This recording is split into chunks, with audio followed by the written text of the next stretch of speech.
Today was the Dragon's Back National Enduro up in Arlington, Virginia, and I just finished, packed my stuff, and I'm heading back to Tennessee. I thought since it was fresh on my mind, it might be a good idea just to give a little ride report.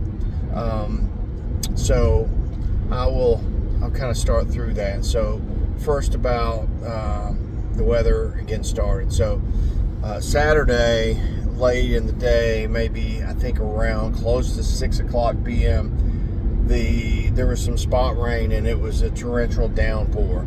So it came down and I arrived about that time, and luckily I came in such a way where I kind of missed it. But when I pulled in, there was water puddles all around the track there where everybody's campers were. It was up over their wheel into their over the tire into their wheel, and so it was quite deep, and everybody said it was just really tough, but it cleared up, and it had a couple more little small thunderstorms that night,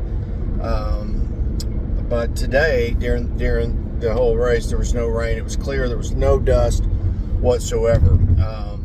So I normally notify everyone and remind people about signing up for the races on the 50 Plus Rider social media, and for some reason I forgot to sign up for this one. The next morning I woke up and realized, so I signed up and I thought I got what was a terrible row. I was on row 121. So if those of you who don't ride enduros, how enduro works is they have a key time, which is 9 a.m., and you release the row of 5 riders, varies, but 5 riders 1 minute at a time. And so I had 2 hours and a minute to sit around and wait to my turn.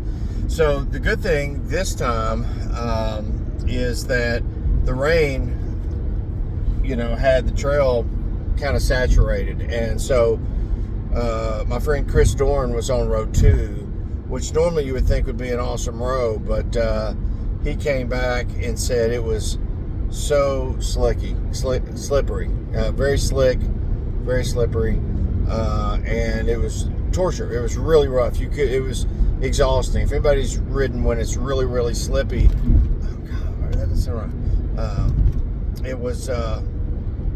I had to be exhausting.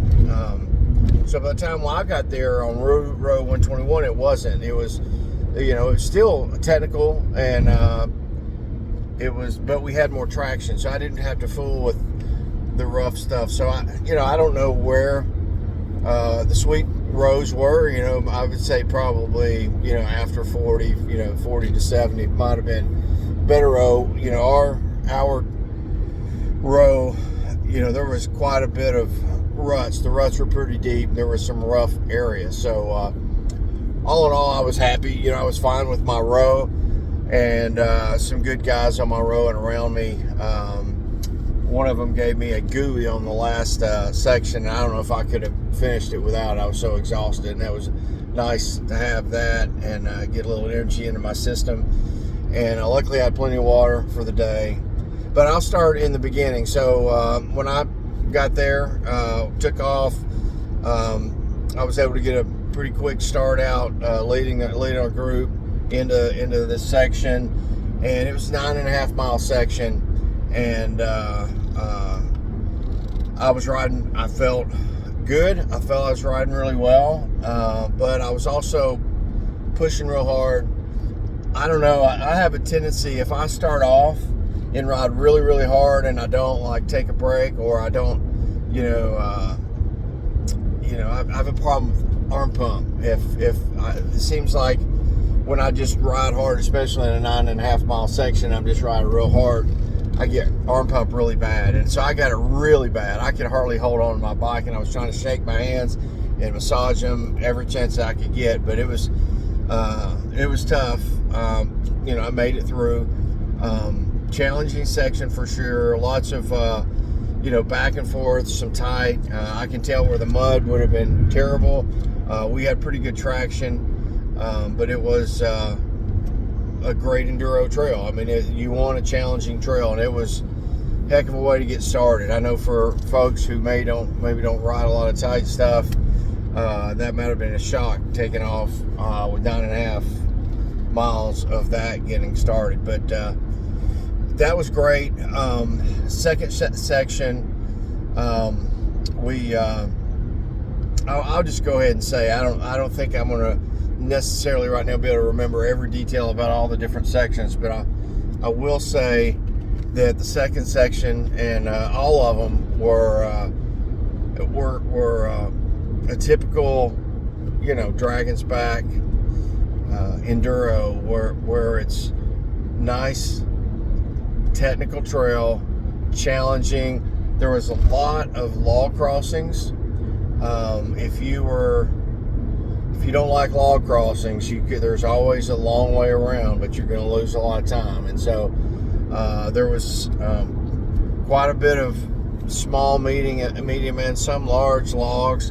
There were multiple logs stacked together, and on section 4, they had a log crossing, and then they had another one that had 2 counted together, and then another one maybe 5 foot from the first one. And I went to jump all 3, and I came down on the last one. My wheel didn't go over, and it threw me right down. My bike came over. The guy next to me did the same thing right after me, and then time I got my bike off and turned around, I saw 2 or 3 more. I think it was wreaking havoc on a bunch of people. But I was able to get my bike and pulled out and down and around, but it was exhausting. I'm not one of my weaknesses, I'm sure, in the class than I am right now is I could be in better physical conditioning, and I started to get winded, and then I started making some silly mistakes, just balancing items where I laid my bike over, and then every time I did that, I would get even more and more tired. It seems like I remember my mistakes more than anything, because I did that. And then the transfer sections, some of those may have been more difficult than some of the trail. One of the transfer sections, there was actually 2 really nice deep transfer sections crossing a creek. One of them, there was someone in side by side with a videoing, and luckily I did well on that one. Went right through it. But then the one going from section 4 to 5, I believe it was, right at the end, I must have run over a small boulder or something, but it kicked my wheel to the left. Instead of going right up, I kind of stopped and dead end to the bank of the water, and I had put my leg down, and then I had to jump off my bike, and it was up to my knees or above my knees. And I would complain, but it felt so good. The water was so cold. I was so tired. It cooled me down, and it was nice. Now, the only bad section is I had wet feet the whole last section for me. So, C class and 65 above women amateurs, I believe, rode 4 sections. B rode 5 sections, and I think the AAA pros did 6 sections. So 5 was more than enough for me. I was literally exhausted. I went back afterwards. On an enduro, it's got the marker, and it shows like your mile marker where you are. The very last area, the last, when you're at the end of a check, it shows like 48.5, whatever.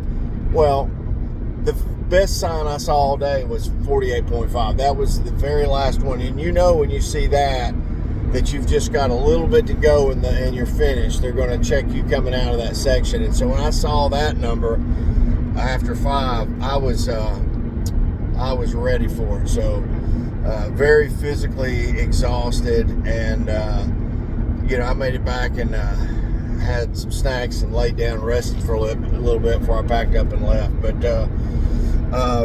anyways, 4 and 5 again, both were challenging. 5 was very technical. They told us in the rider meeting that 5 would be the most technical. It started out with a nice little uphill, and I got stuck halfway up in a rut on some rock, and I was leading my group, and I don't know, I don't want to rearview mirror, but I apologize if I slowed anybody up behind me, because I got stuck and had to work it out, but I got over that and got through it. Later on, there was another area where you came down the trail and you kind of went right, and I thought we went straight, but immediately you went left and went up a hill, and I didn't carry momentum, and I went to a huge uphill at a crawl, and I should have stopped and circled back and got a better start, but I started going up there without the momentum. I had slowed down and I got stuck, and luckily there was multiple lines, so I got over. People were able to go around, but it, if I have a flawless race, and when I mean flawless, if I don't wreck, I do pretty well. But once I start making mistakes, that's when it compounds things. So that being in that last one, I had a number of things, and then once I do that, then I'm the easy things. I lose my balance. I lay it down on easy things. But the race overall was awesome. It's if you've never been, you have the ability to come, I'd highly encourage it. It's one of my favorite ones. I like the way they set it up, and the course, I don't know, just kind of appeals to me. Now, if you're a sand rider and you don't like rocks and you don't like difficult terrain, then it may not be your forte. But I like it a little rough, and it definitely was. So, anyways, that's just a quick summary.